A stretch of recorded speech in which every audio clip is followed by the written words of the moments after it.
All right, so today I'd like to read the next part of Maniac Magee to you, the next three chapters. Yeah, 33, 34, and 35. There are some vocabulary and comprehension questions that will go with these chapters. I've highlighted the words as we go along, and I will stop and give you a little explanation of those words to help you as you do the activities. And also, I want to refresh your memory about what happens in the last chapter. So you listen to the last part on the way back from the zoo, and Grayson had died right after Christmas. 5 days after Christmas, I think, is if to be 100% accurate. And Maniac stayed in the room with Grayson for a good day, maybe a little bit over a day. I can't remember exactly how long, because he was unwilling to face the fact that his friend was no longer with him, that his family that he had made for himself again did not work out. And he stayed around for the funeral for a while, but he got, I think, probably a little sad. It probably made him a little mad. The fact that the pallbearers, the people who were carrying the casket and the people who were waiting to dig the hole and fill in the hole where the casket would go, were very impatient and didn't care about Grayson, didn't know Grayson. No one there had ever known him except for Maniac. Nobody else showed up. And so he took off, and that was the last that we saw of him. And that was the end of chapter 32. And now we're going on to chapter 33. Part 3. Chapter 33. January of that year was too cold and dry for snow. It was a month of frozen hardness, of ice. Maniac drifted from hour to hour, day to day, alone with his memories, a stunned and solitary wanderer. That word solitary means alone, all by yourself, singular. He ate only to keep from starving, warmed his body only enough to keep it from freezing to death, ran only because there was no reason to stop. Even if the superintendent had allowed it, he could not have brought himself to stay at the bandshell. He returned only long enough to pick up a few things, a blanket, some non-perishable food, the glove, as many books as he could squeeze into the old black satchel that had hauled Grayson's belongings around the minor leagues. Before he left for good, he got some paint and angrily brushed over the 101 on the door. During the days he ran, usually a slow jog, but sometimes he would suddenly sprint, furious 10 or 20-second bursts, as though trying to leave himself behind. Sometimes he walked, he crossed and recrossed the river, he wandered in all directions through all the surrounding communities and townships, Bridgeport, Cockenshock, Conshohocken, East Norrington, West Norrington, Jeffersonville, Plymouth, Worcester. Whenever he crossed the bridge over the Schuylkill, he turned his eyes so as not to see the nearby P&W trestle. Even so, in his mind's eye, he saw the red and yellow trolley careening from the high track, plunging to the water, killing his parents over and over. After a while, he stopped crossing the bridge. Other than that, he went wherever there was room to go forward, along roads and alleys and railroad tracks, across fields and cemeteries and golf courses. From high above, a tracing of his routes would have looked as hopelessly tangled as Cobble's knot. By nightfall, he was back in Two Mills. He would retrieve the satchel from wherever he had stashed it and find a place to endure the night. A few times he revisited the buffalo pen, where he covered himself with a second blanket of straw. Other times his overnight quarters might be an abandoned car, an empty garage, a basement stairwell. When his original supply of food ran out, he fed himself at the zoo or at a soup kitchen down at the Salvation Army. He did odd jobs for housewives, ran errands for shopkeepers. He would not beg. One day he found himself among monuments and cannon and rolling hills. He was in Valley Forge. Here, the Continental Army had suffered through a winter of their own, and the vast, stark, frozen desolation itself seemed a more proper monument than the statues and stones. That word desolation means someplace lonely, sad. It's like a hopeless feeling. Okay, so Valley Forge is a famous site of a battle or a fort in the Revolutionary War, in the American Revolution. So we learned a little bit about that. You might have remember reading something about Valley Forge, but where Maniac is very close to that. Okay, he's actually at the site of that fort now. The only buildings here were tiny log and mortar cabins, replicas of the Army shelters. A replica is a reproduction, it's a copy of something. So they made these little structures to look like the ones that would have been there during the American Revolution, the Revolutionary War. Maniac could feel the ache swelling outward from his breast and filling the enormous bounding spaces. He returned to town for the satchel and put himself up in one of the cabins. It was scarcely bigger than a large doghouse. The floor was dirt. There was a doorway, but no door. Several saltines fell from the blanket. Saltines are a type of cracker, a very plain cracker. You might eat saltines if you're getting over a sickness because they're easy on your stomach to eat. He threw them outside. Let the birds have them. He wrapped himself in the blanket and lay down. He lay there all night and all the next day. Dreams pursued memories, courted and danced and coupled with them, and they became one. And the gaunt, beseeching phantoms that called to him had the rag-wrapped feet of Washington's regulars and the faces of his mother and father and Aunt Dot and Uncle Dan and the Beals and Earl Grayson. Okay, so he's been sleeping and he's not eating a lot, so he's kind of, his dreams and his real life are kind of meshing together. So he keeps like seeing these different people, and he's almost like he's mourning Grayson, who is actually dead, and probably his parents, who of course are actually dead, but he's also mourning the families that he's lost and the people that he cared about that he no longer gets to see. In that bedeviled army, there would be no more recruits. No one else would orphan him. The second evening came and went. Maniac never stirred, knowing it would not be fast or easy, and wanting, deserving nothing less. Grimly, patiently, he waited for death. Chapter 34. It was during the second night in the cabin that he heard the little voices. They were not soldiers' voices. I'm going in this one. No, that one. That one's bigger. I'm tired. I'm stopping. You stupid meatball, it's right there. Another 2 seconds. I'm staying. Great, you beef jerky, stay. I'm going to that one. Good night. Silence. Then, hold on, I'm coming. That was all. The ghostly soldiers returned, their haunting eyes seeking warmth, food, life. There was no morning, only daylight in the doorway. He pushed himself up, dragged himself outside into the blinding light. The saltines lay in the brown, frozen grass. The next cabin was nearby. Okay, I highlighted that word saltines. We talked about it already. It's a cracker. January slipped an icy finger under his collar and down his back. He pulled the blanket tighter about himself, but it was too late. The finger had touched the last warm coal in his hearth, and his body, fanning the ember, shook itself violently. So I did not underline that part, but other people who have read this book underline that part for the imagery that it gives you, the picture that it paints in your head. And you can kind of almost imagine January, this coldness seeping down in to the last little bit of warmth that Maniac held inside himself, and kind of making that cold as well. So he's really kind of getting to this place of deep sadness and desperation. He walked to the next cabin, looked inside, and saw a body huddled in the corner.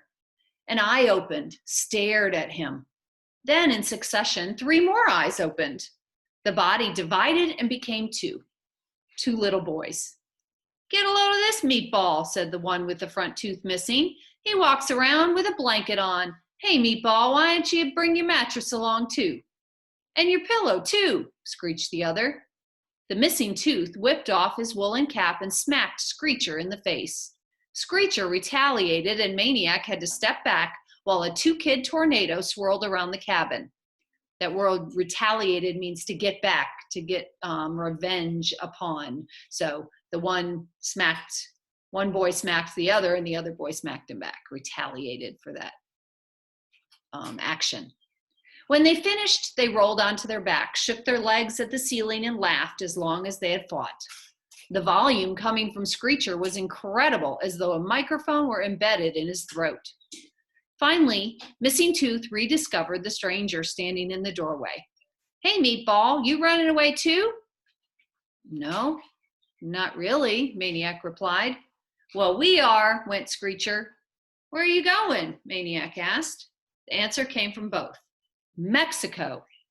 Maniac bit back a grin. When they stood, he saw that they couldn't have been more than 4 feet tall or 8 years old. "Well," he said, "it's good and warm down there, but it's pretty far, you know." "Yeah, we know," growled Missing Tooth. "You think we're meatballs like you?" He grabbed a supermarket bag in the corner and opened it. "Look."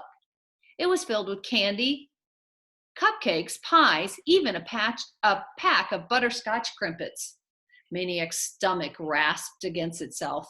He remembered how thirsty he was. "Where'd you get all this?" "We stole it," Screecher blurted. The other smacked him with his cap.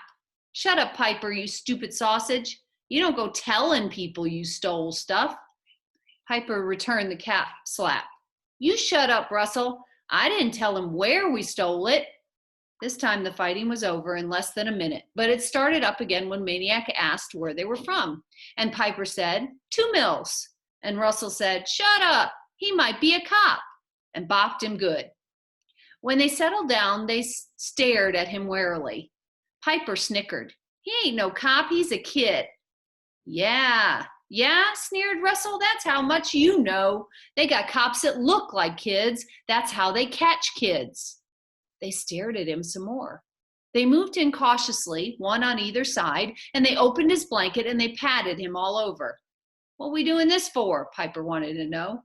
"We're feeling for a gun," Russell explained. "Oh." After the patting, they backed off. "So," said Russell, "you ain't a cop?" "Not me," said Maniac. He moved in from the doorway. "I'm," and with only a moment's pause, the story came to him. "A pizza delivery boy. We have a contest every week, and you 2 were chosen for a free pizza." The 2 gaped at each other. "We were?" "Yep, a large." "Where is it?" demanded Russell, glancing around. "At Cobble's Corner. You have 24 hours to claim your prize." He waited while they bickered over what to do. Valley Forge was a good 5 or 6 miles from 2 mills. These kids might not have made it to Mexico, but they had come a long way and stayed out overnight, and someone, somewhere, must be worried sick about them. And he had a feeling they weren't kidding about stealing the food. He figured he'd better help them make up their minds. "You know," he said, "you're taking the long way to Mexico." Go away.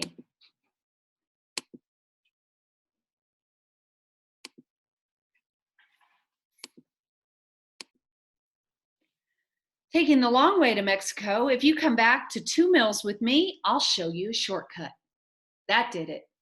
Soon the 3 of them were trekking past the Washington Memorial Chapel, Russell and Piper with their bag, Maniac with his satchel. So trekking is to travel, to move forward, usually kind of slowly.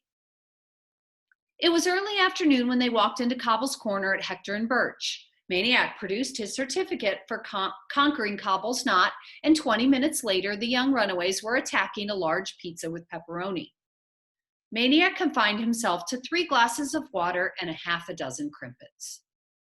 The boys agreed with Maniac that they ought to stay the night in their own house before setting out for Mexico in the morning. They were barely a block from Cobbles when Maniac heard a familiar voice.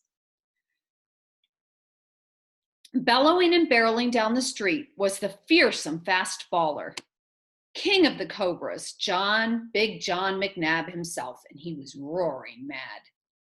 Maniac might have taken off, but he found himself clung to and clutched by the 2 little urchins. The urchins is a word for poor, ragged-looking children. They huddled behind him like babies on a possum's back as Giant John came red-faced and huffing up to them. "Where you been?" he yelled. As Maniac considered what to say, the urchins peeped from behind him. "We wasn't no place, John. We was right here with this here kid, and he ain't no cop either. We checked him out." For the first time, Giant John looked straight at Maniac. A smile crossed his face.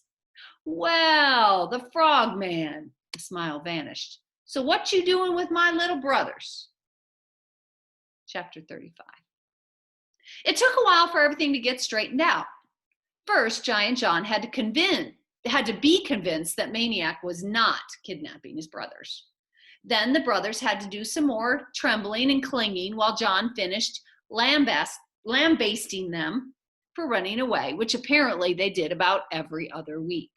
Lambasting means hitting or beating them. Okay, so he was lambasting, he was hitting them for running away. Then when the brothers found out that their pizza person was none other than the famous Maniac Magee, the very same one who had blasted their big brother's fastballs to smithereens and finished him off a home run frog, well, it took a good 5 minutes rolling on the sidewalk to get all the laughing out of their systems, which of course got Giant John more than a little steamed, prompting Maniac, who didn't like seeing John disgraced before his little brothers, to say, "Yeah, but didn't John tell you what happened the next day?" And the brothers said, "No, what?" And Giant John said, "Huh?" And Maniac winked at John and crossed his fingers. "Sure, John, you remember," wink, wink. "At the Little League field the next day, you said I was lucky that all you threw me were fastballs because you weren't ready to reveal your secret pitch, the one you'd been working on, remember?" Wink. McNabb nodded dumbly. "And so I said, well, come on, I can hit anything. Pitch it to me." And you pitched it, and I missed it by a mile. And you kept pitching it to me all day long, and I never even hit a foul ball on it. "What was the pitch? What was the pitch?" chanted the urchins. "It was," Maniac paused for a dramatic build-up, "the stop ball." "The stop ball? Yeah, and you should have seen it. It comes right up to the plate looking all fat and easy to belt, and then just when you take your swing," Maniac got into his batter's stance and demonstrated it sort of stops, and your bat just whiffs the air. He whiffed at an imaginary stop ball. "Wow," said the brothers, gazing up at their big brother. And so Maniac was invited to accompany the brothers McNabb to their home. Despite the cold, their front door was wide open, and Maniac could smell the inside before he could see it. The first thing he did see was a yellow, short-haired mongrel looking innocently up at him while taking a leak in the middle of the living room floor. "Clean that up," John ordered Russell. "Clean that up," Russell ordered Piper. Piper just walked on by. After closing the front door, which was surprisingly heavy, Maniac found a stack of newspapers in a corner. He laid some over the puddle to soak in, then gave himself a tour of the downstairs. Maniac had seen some amazing things in his lifetime, but nothing as amazing as that house. From the smell of it, he knew this wasn't the first time an animal had relieved itself on the rugless floor. In fact, in another corner, he spotted a form of relief that could not be soaked up by newspapers. Cans and bottles lay all over, along with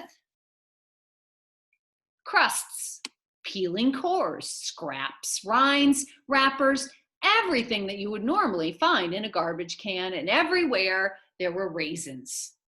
As he walked through the dining room, something, an old tennis ball, hit him on the top of the head and bounced away. He looked up at the laughing faces of Russell and Piper. The hole in the ceiling was so big they both could have jumped through it at once. He ran a hand along one wall. The peeling paint came off like cornflakes. Nothing could be worse than the living room and dining rooms, yet the kitchen was. A jar of peanut butter had crashed to the floor. Someone had gotten a running start, jumped into it, and skidded a brown one-footed track to the stove. On the table were what appeared to be the remains of an autopsy performed on a large bird, possibly a crow. The refrigerator contained 2 food groups, mustard and beer. The raisins here were even more abundant. He spotted several of them moving. They weren't raisins. They were roaches. The front door opened, and seconds later, a man clomped into the kitchen. He wore no winter jacket, only a sleeveless green sweatshirt, which ballooned over his enormous stomach. Tattoos blued his upper arms. His hands were nearly pure black. Stale body odor mingled with that of fries and burgers, coming from the Burger King bag he held. Dropping the bag next to the bird remains, he bellowed, "Chow!" and took a beer from the fridge. He downed a good half of it in one swig, belched, double-clutched, and belched again. He had to know someone besides himself was standing in the kitchen, and just as obviously, he didn't care. 2 floor-quaking crashes came from the dining room. "Geronimo! Geronimo!" Russell and Piper had taken the direct route via the hole. "What'd you bring, Dad? Whoppers?" "Yeah, Whoppers." They tore into the bag like jackals into carrion. Carrion is dead or decaying flesh. Okay, so something that's been dead for a while. Plastic flew, fries flew. They both wanted the same Whopper. Mashed between their tugging fists, the Whopper splurted sauce and cheese and pickled chips, and then it split. Russell lurched backwards into the kitchen table with his half. Piper lurched backward in the opposite direction, and with nothing to stop him, sailed right through the cellar doorway and down the cellar steps. The final thud was followed by the truck horn blast of Piper's laughter. When Giant John ambled in, the father said, "Get the blocks?" "No," grunted John, pulling out a pair of Whoppers. He tossed one to Maniac. "We need more," growled the father. John didn't answer. "We need more." "I heard." McNabb smashed the tabletop. 3 fries and a bird wing jumped to the floor. "Now." John walked out, nonchalantly munching. "I was busy." Nonchalantly means indifferent or without care. You're acting, it doesn't matter. It's not important. The rest of the night was scenes from a loony movie. Scene: McNabb, the father, swaggers bare-armed out the front door, bellowing back, "Do your homework." Scene: Maniac retrieves the wet newspaper from the living room. There are no wastebaskets in the house, so he finds a trash can in the backyard next to a pile of cinder blocks. He dumps the soggy papers in the can, which is empty. Scene: Small turds of an unfamiliar shape appear here and there along the baseboards of the first floor. "Please don't be rats," Maniac prays. Scene: The cobras come in. They glare at Maniac, but Giant John tells them to lay off. They raid the fridge for beer. They smoke cigarettes. They belch and fart. They curse. Russell and Piper, kitty cobras, pop their own beer cans, guzzle, swagger, belch, smoke, curse. Scene: Football game. From the front of the living room to the back of the dining room, except for space, it has everything a regular game has: running, passing, blocking, tackling, kicking. There's little furniture to get in the way. Ordinarily, the windows wouldn't last 5 minutes, but the windows of this house are boarded up with plywood. Body-blocked cobras fly into the walls. The house flinches. Scene: A faint rustling noise behind the stove. Oh no, rats. Maniac dares to look. It's a turtle, a box turtle, munching on an old Whopper lettuce. Whoop. Scene: The boys' bedroom. Russell and Piper lie prone at the hole. They fire toy submarine guns, tat-tat-tat-tat-tat-tat, at the cobras heading out the front door.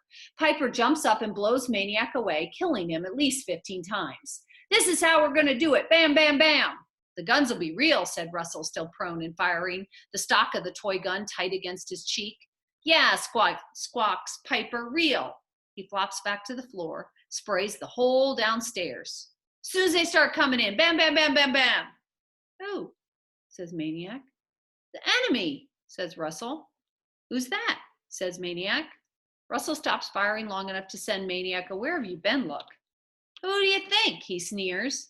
He points the red barrel of the submachine gun toward the bedroom door, toward the east end, the heavy front door. Scene. Darkness. Silence. Sometime early morning, Maniac lies between the two brothers on the bed. Do cockroaches climb bedposts? Yes, they do. They can climb. Unable to sleep, asking himself, what am I doing here? Remembering Hester and Lester on his lap, Grayson's hug, corn muffin in the toaster oven, thinking, who's the orphan here anyway? Hearing, as he at last lowers himself into sleep's deep waters, a door slammed, a slurred voice, do your homework. Fearing, will I float? All right, that's the end of our story for today.